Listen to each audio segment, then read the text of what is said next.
friends. Welcome to episode number 8 of School Librarians United. I am your host, Amy Herman. This podcast is dedicated to the issues and challenges school librarians face every day. As a school librarian for now 12 years, I found myself asking the question, where is the podcast that'll help me do my job? I wanted a podcast which addressed the nuts and bolts of running a successful library program. I don't claim to have the answers, but I hope that this podcast can be a platform to share resources and exchange ideas. So whether you are a novice or a veteran school librarian, this podcast has something for you. Join me today for a very different type of episode. This past week, I attended a 3-day conference. I'd like to use this opportunity to share what I learned and also to give an overview of my own presentation, Live Your Best Library. I will attach a link in the show notes. I would like to confess that while I've been a librarian for 12 years, I didn't attend this conference or any conference for that matter when I was in library school. That was a missed opportunity. I'm sure my professors talked it up in class, but with 3 children under the age of 4, getting a sitter for an entire day, let alone 2 or 3, wasn't easy. And I was a stay-at-home mom for 5 years. I took a child-rearing leave of absence. Factor in the cost of graduate school tuition, and attending a conference was a pretty big ask. Little did I know that, like many professional organizations who look to appeal to the next batch of graduates who enter the field, there were student discounts for the registration fees and scholarships available. I've only been attending this conference for the past 5 years. Michigan Association for Media in Education, or MAME, is the professional organization of school librarians for the state of Michigan. Among its many driving missions is to promote students' right to have a certified library media specialist in every school library. MAME provides leadership and advocacy at the state and national as well as local levels in the coordination with the American Association of School Libraries and the American Library Association. Members mobilize, and our strength is in networking via social media to promote and organize our efforts all over the state of Michigan. All it takes is serving on the steering committee for 1 year to appreciate just how many people are involved in making an undertaking like this conference happen. There are at least 29 positions on the conference steering committee, and more than 20 individuals working together to make this possible. By breaking down the committee into so many responsibilities, it is manageable for most of us to contribute while working full-time in our libraries. MAME is 100% volunteer, plus our retirees, or MAME Forever, as they are called, are an essential component and take on a large role in volunteering during the conference so that current members can take advantage of attending all the sessions. As my first year on the steering committee, I served as program co-chair. The primary responsibility was to field all the presentation proposals which were submitted in the spring. I worked together with other members of the steering committee to generate the program of the main conference. For clarification, I wasn't working on the printed program, but rather the offerings which would be presented each day. Starting in January, calls for presentations went out to our membership. In the summer, these proposals were compiled and decisions were made as to which presentations would best serve our attendees and offer the widest variety of choice. We needed 4 sessions for each of the 3 time slots on both days 2 and 3 of the conference. I served as a contact between the presenters who would present and the MAME organization until the conference in October. So how do I prepare for a conference? First, I sign on to the online schedule of programs. We happen to use sched.com, sched.com, once it becomes available, and I select my first choice and possibly a backup choice. Once I've selected the sessions I wish to attend, I then go to the Sign Up Genius to pick from all the volunteer offerings. I can honestly say that I thoroughly enjoyed my volunteering, and in many unexpected ways, I found I was networking and meeting more people than I would otherwise. I'm relatively new to MAME, so volunteering not only made it possible for me to meet other attendees, but to get better acquainted with the long-standing and retired members. I had so much fun covering the registration table. I could greet everyone, give assistance, and, because I used to live nearby, offer directions as to how to avoid traffic when everyone was driving home. I also discovered how much fun it is to introduce speakers. I coordinated this with the sessions I was already planning to attend. I was the liaison. I checked in with the speaker and see if they needed anything. I gave a quick introduction at the beginning of the session. I counted the number of attendees in the session and reported those numbers back to a member of the steering committee. I was also given time cards so the speakers knew when they had 5 or 10 minutes left, depending on the length of their session. I hadn't realized how important this job was until I looked around and noticed a complete absence of clocks in any of the rooms. It's like Vegas, not a single clock, and constantly looking at one's watch would be distracting, if not also considered rude by those sitting in the audience. In addition to getting ready for the conference, I also have to get ready for my sub. On most days, I teach 6 45-minute classes, different grade levels, and I drive between my 4 buildings. I still can't believe there is someone out there willing to take up such an unusual sub-assignment.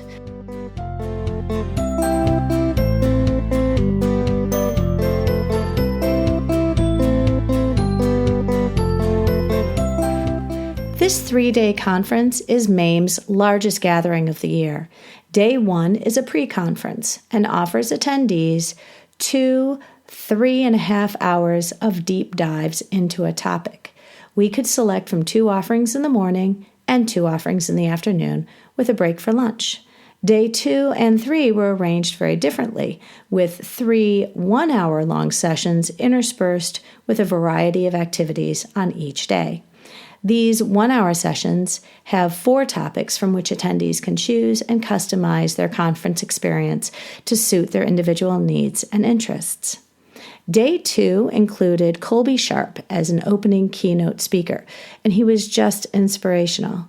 He is something of a local celebrity in Michigan, with such accolades as creator of the Nerdy Book Club with Donalyn Miller, co-host of one of my must-listen podcasts, The Yarn with Travis Yonker, the driving force for Nerd Camp, which is a free literacy event which takes place in Parma, Michigan each summer. He is also the author of The Creativity Project and co-authored Game Changer with Donalyn Miller. Day 2 also included our cavalcade of Michigan authors of books for children of all ages. During this time, attendees could attend 3 17-minute sessions, choosing from the 5 featured authors. These authors were then available for book signing, and many used this opportunity to answer questions about school visits. Day 2 also gave attendees a chance to explore the Makerspace Playground, past presidents to reunite for lunch, and regional reps to meet. Day 2's roundtable session is one of my favorite offerings. Think of these as 17-minute micro sessions.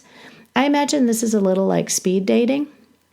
Attendees can choose 3 topics from, in this case, 11 different offerings. Descriptions of each roundtable are in the program. The coordinator has spread out the 11 presenters using a ballroom and table signs identifying each of the 11 stations.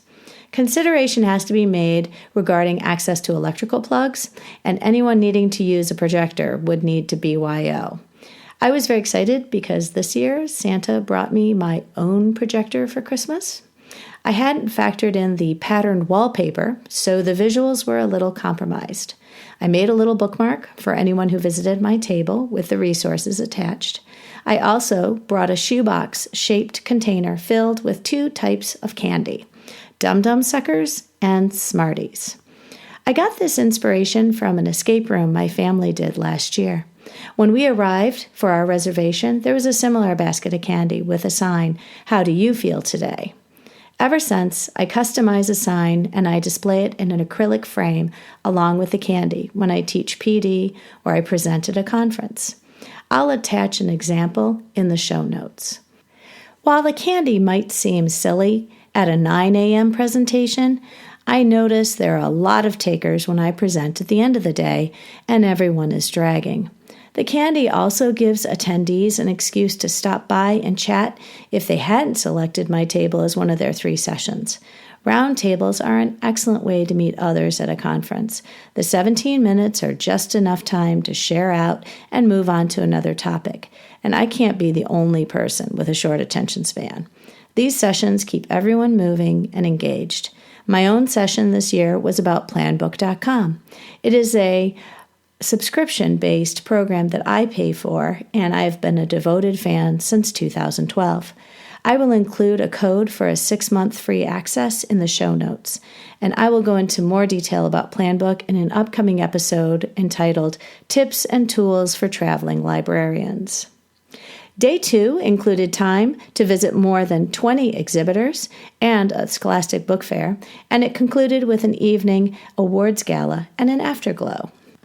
Day 3's Sunrise Author Keynote was captivating. In addition to writing fiction and nonfiction for adults, Jewel Parker Rhodes has published 5 children's books, including Ninth Ward, Sugar, Bayou Magic, Towers Falling, and Ghost. What I found so refreshingly genuine was when Miss Rhodes described wrestling with the decision to tackle topics which are so challenging and ones which many educators shy away from. 9/11, Hurricane Katrina, and police shootings of unarmed black boys. She wanted to bear witness to the history today's children haven't lived and expressed a desire to write books for children which would help them become resilient.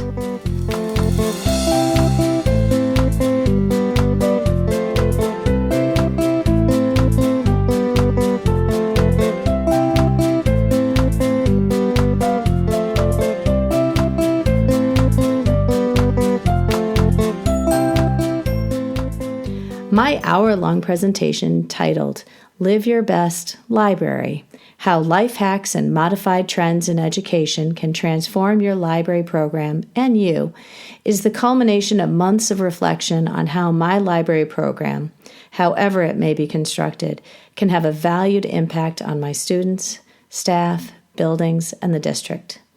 Now is a good time to stop the podcast if you would like. Open the link in the show notes and follow along with the Google slideshow that is attached. This was an hour-long session, but I promise to give you an abridged version. So my presentation begins with a slide of Oprah being very expressive, and it's sort of a meme, and I generated this on Meme Generator, and it says, "Live your best, library." And I include a quote which says, "Be thankful for what you have. You'll end up having more. If you concentrate on what you don't have, you will never, ever have enough." And I cite Oprah Winfrey. And I don't begin to pretend that these are original thoughts I've come up with. In fact, that's the point of my presentation, that I am incorporating the life hacks and trends in education created by other people, and I use them to view my school library program in a way that is positive and helps me realize my potential as an impact in my building. The next slide says that school librarians are the square peg in a round hole. And if you've ever looked at the show art for this program, you'll notice that it is a square peg in a round hole. And that's because, number one, I don't know how to draw. And so shapes are something that works for me. But number two, I do think that school librarians are the square peg in a round hole. We are teachers. We are in the teacher contract. We are expected to complete all of the requirements as of a teacher, and yet we also have an enormously huge responsibility of running a library program as well. So, what do? We make it work every day. And if you can, I would look at this photo because it's a picture of an adorable child who's trying to put a square peg in a round hole, and after trying several times, lifts the lid on the bucket and simply puts the square peg inside. The next slide simply says, look at everything in terms of how does this help me in my library? And I've been in that mode for 12 years now. It's just the way I think. So when I see things, I'm always thinking, how does this help me in my library? The next picture is of a wonderful sketch done by a very famous illustrator, and I asked the audience if they can guess who the illustrator is, and somebody got it right away. It is a Shel Silverstein's picture. It's got two prisoners who are chained to the wall, suspended. The room is completely empty except for a grate in the ceiling, which is completely out of reach. One prisoner turns to the other prisoner and says, "Now, here's my plan." I ask the audience, which one of the prisoners are you? Which one is going to come up with a plan when everything seems hopeless? This is the cover page from a paperback published in 1960 called Now Here's My Plan, A Book of Futilities by Shel Silverstein. The next slide is simply a piece of cracked pavement with a little purple flower, and it says, "Bloom where you are planted." And the point of this should seem obvious, but the idea is that when we are in our libraries, we need to do the absolute best we can, regardless of the surrounding circumstances, that our library should be something which really can serve our building regardless of what happens outside of our libraries. The next slide I preface by saying I am not a religious person, but I do hold on to something that's important, and that is the serenity prayer many people have heard of. God grant me the serenity to accept the things I cannot change, courage to change the things I can, and wisdom to know the difference. And I did at this point ask the audience if there was something that they can't change about their job or their library. And I think it was very early in the morning, and we had just left the most moving keynote with Jewel Parker Rhodes, and everybody, I think, was still unpacking from that. But it was rather quiet in the room, and I offered up something which I can't change about my job. And that is that most of the buildings that I work in were constructed between 1930 and 1950. The average age of the buildings in my district are 77 years old, which means there are some things that I really do have to work around. I did provide a secondary option for a serenity prayer, which I also appreciate but don't think is entirely appropriate, which says, "Lord, grant me the serenity to accept stupid people the way they are, courage to maintain self-control, and wisdom to know if I act on it, I will go to jail." And this was one of those some e-cards, sort of meme, which is very fun, and I was pleased that it seemed to lighten the mood in the room.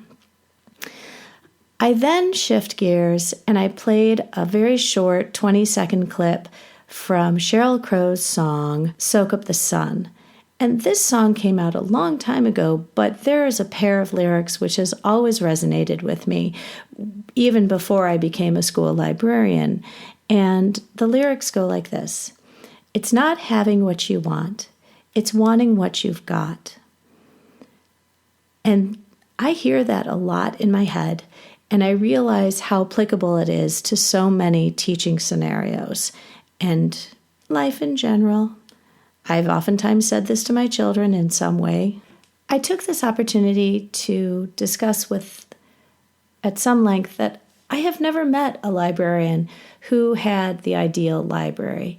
I've never met somebody who had more than enough money, more than enough time, more than enough space, and more than enough opportunities to work with their students and their staff.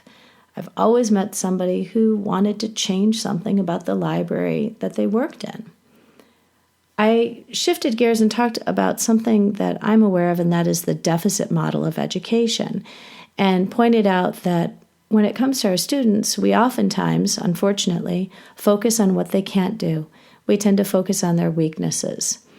And similarly, with our libraries, unfortunately, we tend to focus on what we don't have and what we can't do. And my point of this was to say we need to change that. And looking at our libraries, we need to look at the potential rather than the things that hold us back. I did want to take an opportunity to mention in this next slide, do any of you work with these people? And in the 20-some years that I've been in the classroom and now in the library, I have worked with individuals who tend to start sentences with, "the problem is." I've also worked with people who oftentimes say, "here's why that won't work." And it's very difficult to sit next to these people, especially during a staff meeting, and hear this negativity when it isn't productive. And as a librarian, I need to move in a way that is positive and accept the fact that I need to be a positive presence in the building, regardless of the negativity that might also be there. I included a meme that said, "In life, there will be a lot of people that will tell you you can't. I say, hold my beer." And this is from a website called Funny Junk Site. I'm a librarian. I'm citing my sources. And I include a picture of someone holding a beer. Hold my beer is simply a funny way of saying, no problem, I got this. And it's a phrase I would like to use more often, but I teach small children. Anyway, the next slide is of a picture of stones on the water, and with a quote that says, "An obstacle is often a stepping stone," by William Prescott. And the next slide, I also include a sort of meandering path surrounded by trees that are changing color with the phrase, "what a great opportunity!" exclamation point. I would like to focus on this slide because it is a phrase that is used by one of my principals. In the face of staff concerns, parents who are asking questions, challenges that come up during the day, the principal will oftentimes say, "what a great opportunity." And I think this is something of a mantra, that when difficulty comes up, your response is, "oh no, what are we going to do?" But rather it's upbeat and "what a great opportunity." And I think this is a great way to address problems that come up during the day. I have another couple slides following this with quotes which people are oftentimes already familiar with. For example, "I cannot change the wind, but I can adjust my sails," and that's by Maya Angelou. And another quote by her which says, "if you don't like something, change it. If you can't change it, change your attitude." I think you can't understate the importance of your attitude when dealing with the challenges of running a library every day. The next slide says, "be the change you wish to see in your library." And in parentheses, I call it Gandhi-ish, who said something similar in a much more famous saying. Be the change you wish to see in your library, because that is one of the most empowering realizations when you understand the impact that you can have not only in your immediate space, but also with the students that you work with and the teachers that you work with and the building administrators that you work with. At the risk of being accused of being partisan during this election season, the next quote I chose very carefully because many of the images on the internet showed a very large image of Barack Obama with this quote. I wanted to focus on the quote and not necessarily highlight the fact that Barack Obama said it. Change will not come if we wait for some other person or if we wait for some other time. We are the ones we've been waiting for. We are the change that we seek. I also included at the bottom of that slide the quote by Grace Lee Boggs, "We are the leaders we've been looking for," which is actually hanging in a picture on my children's wall. I follow up these two quotes with a slide that simply says, "When is the best time to initiate change in your library?" And this is something which, because I changed libraries about 5 years ago, I found I was grappling with myself. My administrator encouraged me to make changes to my program throughout the year rather than arbitrarily waiting until the end of the semester or the beginning of the next school year. I really didn't know that it was okay to stop in the middle and decide that there was a better way to do something and that I had the ability to make those changes mid-year. The next slide shows a goldfish jumping out of a bowl, and this is a common image, but it simply says, how often do you find yourself outside your comfort zone? And a follow-up slide which shows on a chalkboard a small circle and it says your comfort zone, and a very big unattached circle which says where the magic happens. And I think that the point to these two slides is the idea that we should put ourselves in a place where we are going to try new and unfamiliar things. The following slide simply says, are you ready to fail forward? And I think that this is a very empowering idea that in moving outside of our comfort zone, we may fail, but we are always moving forward. And some of us may be familiar with the poster. I've seen this in several buildings, and it says FAIL. And it is an acronym for First Attempt in Learning. And it may seem rather cliche, but it really does give us all permission to make mistakes in the process of doing something new. Years ago, I was hired by a district to be a high school social studies teacher, and I'll never forget this. I was given a Monopoly card, which had been revised, and it had the school district's logo on it, and it was printed, but it had a get-out-of-free jail card. And if you recall from Monopoly, the guy flying out of the cage, and I didn't know why I needed a get-out-of-jail-free card. I didn't know school was jail, but it wasn't, because when you flipped it over, and I'm kicking myself because I can't find the actual card, it's somewhere in my basement. But it basically said that this card entitles the holder to make mistakes in the effort to do what's best for our students' learning. And being given that permission on the first day of my job with this new district was very empowering. The next slide I found was referenced in a podcast I'd been listening to. The quote comes from Tom Whitby, and his blog is called Teaching Techniques, and it goes like this. No educator's comfort zone should ever impede any student's potential to learn and grow. And I think school librarians can be just as guilty as teachers are in falling back on lessons which we teach because they're comfortable and we know the outcome and nobody is being challenged in any way. And I think that it is too easy for us to fall back on that as an excuse. I spent the next couple slides focusing on the Onward workbook, which is created by Elena Aguilar, and her ideas of cultivating emotional resilience. And this was featured in the Cult of Pedagogy podcast, episode number 95 by Jennifer Gonzalez, titled 12 Ways Teachers Can Build Resilience. And in keeping in mind, the object of this presentation is to take things which are addressed towards teachers and individuals in general and use it to improve our school libraries and how we do our jobs. I really liked listening to this podcast, and I had a few takeaways which I shared with the people in the conference. I mentioned there were some important takeaways such as mindfulness and finding humor and self-care.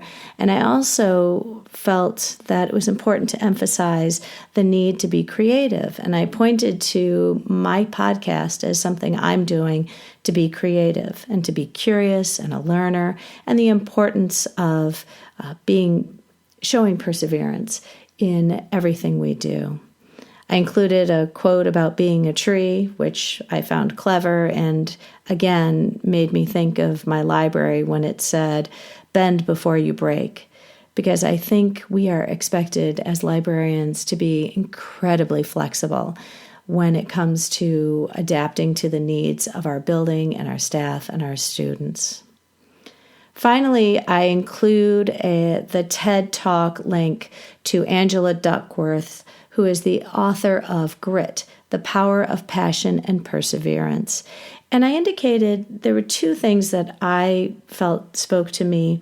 One thing she said was, our potential is one thing. What we do with it is quite another. And I feel that this is very empowering, because I do feel potential is something which can sometimes be squandered. And the next thing which was highlighted in this book was talent counts, effort counts twice. And this was very reassuring to me, because I don't particularly find myself talented, but I do find myself to be somebody who works incredibly hard. I included the next slide because it is a trend in education which I see very applicable in the school library, and that is a growth mindset versus a fixed mindset. I challenged individuals in the room to finish all of the growth mindset phrases with, in a library. For example, challenges help me to grow, in a library. My effort and attitude determine my abilities, in a library. Feedback is constructive, in a library, and so forth. I quote Jennifer Lagarde in the next slide. She said on one of her blogs, change is hard, unemployment is harder. And I didn't include this to be brutally unkind. I just included this because we do have to accept that there will be change in our profession, and we do need to embrace it. I next spent some time on SMART goals.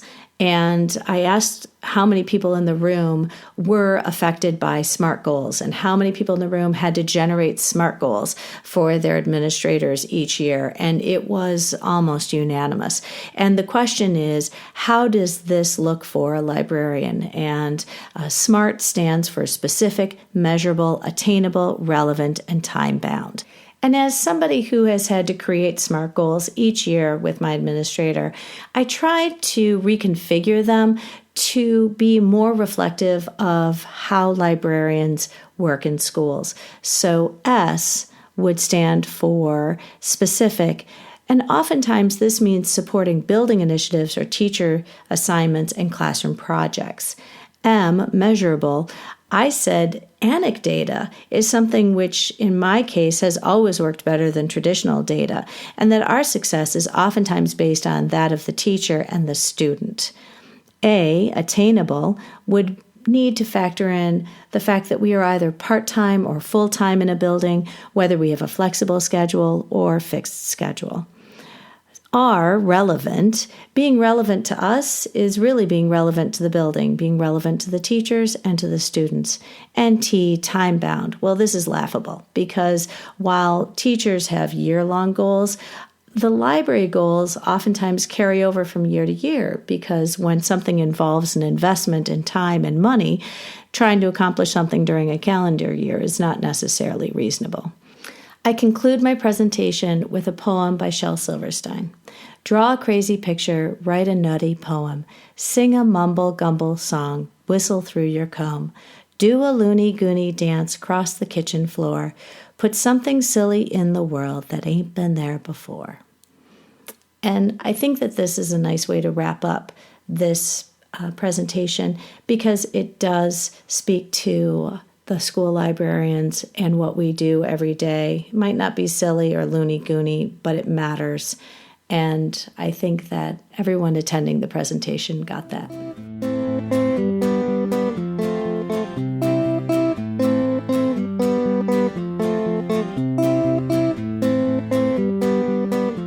To wrap up the rest of our conference, Day 3, our lunch coincided with our general membership meeting and also a presentation by Michigan State librarian. Following our lunch, we split up into a 1-hour shop talk facilitated by a leader. There were 5 subgroups you could attend. The first one was for elementary. The second was for junior high or middle school. The third group was comprised of high school librarians. And the fourth group was comprised of multi-assignment and administrators. And the fifth group was a group of librarians who serve as private schools, parochial, independent, and charter. Day 3 concluded with a closing keynote by John Schumacher, otherwise known as Mr. Schu. He is the ambassador for school libraries for Scholastic. He is a ball of fire and energized a ballroom full of exhausted librarians after 3 nonstop days. And if you have never attended one of his presentations, I advise you sit up close and in the middle of the room because he hands out lots of free books to anybody with their hands in the air.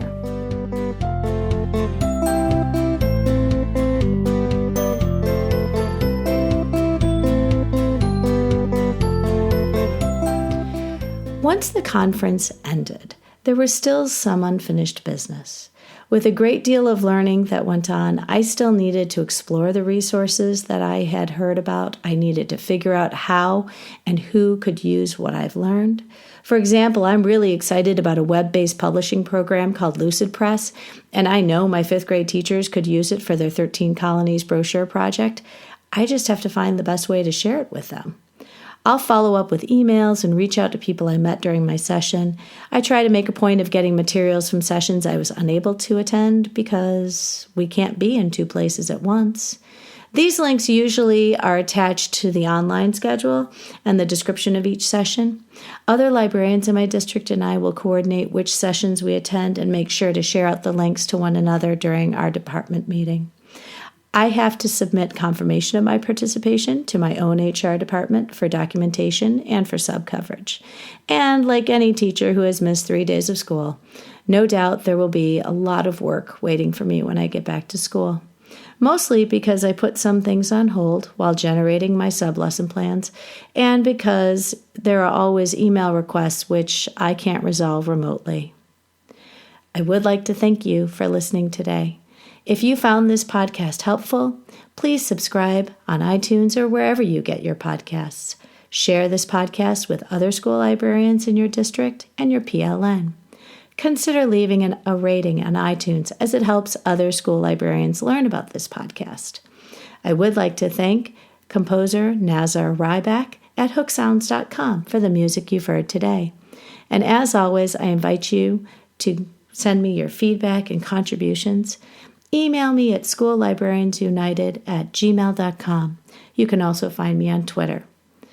The topic of our next episode will be, Got Assistance? Consider yourself lucky. I hope you will tune in.